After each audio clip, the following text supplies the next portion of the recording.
Somewhere below Summer Park Dam in Orange lies a causeway nowhere to be seen. But the driver of this ute seemed to think they could see it. They've ignored the road close sign just behind us here and have chose to risk their life driving into floodwater, as well as those that have to come out and check to make sure they're okay. And so it was Mr. Cope who had to deal with the fast-moving waters to make sure no one was inside. I think they're very lucky. This place is fairly unforgiving. There's barbed wire fences just down from where the ute's gone in, and down from there there's rapidly flowing water. Only the causeway wall kept the vehicle from being swept away, and once alongside it, Mr. Cope found the ute was locked. I had to just smash a window to get into the vehicle just to make sure that there was no one inside it, just because it was heavily tinted.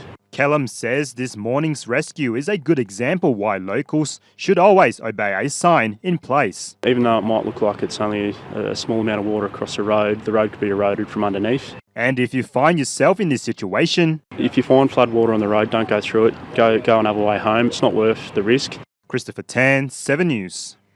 And that wasn't the only abandoned vehicle in the region. Another driver was caught by rapidly rising floodwaters near Molong as the town braced for another flood.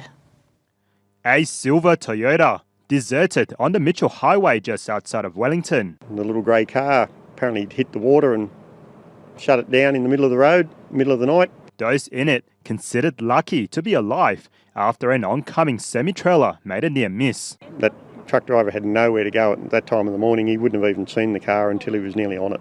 The people in the car, they were still in the car when he almost hit them. Now a bog state. Local resident Wayne Rapley says things could have ended really badly. Because that car, where it was right in the middle of the road, on a bend, as you can see. The problems were created by a sharply rising Bell River, which topped 6.8 metres at 3 a.m. And by this morning, it was roaring, washing away whatever it could take with it. Today, over 20 roads in and around the Cabonne Shire have closed due to flooding.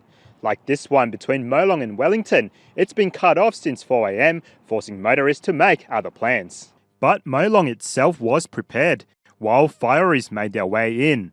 SES were also out in force, keeping up their guard. It was scary. I mean, you thought, oh, well, it could be a different scenario. You know, the creek could come right down, because they did say there was like a tsunami amount of water coming down Molong Creek. Locals were concerned they'd have a repeat of November's floods, so this time, pub owner Kim Stojanoff made sure the community was on the front foot. And locals certainly responded to the call-out, helping build the town's line of defence. This morning, cleaning up sandbags is nothing compared to cleaning up a pub.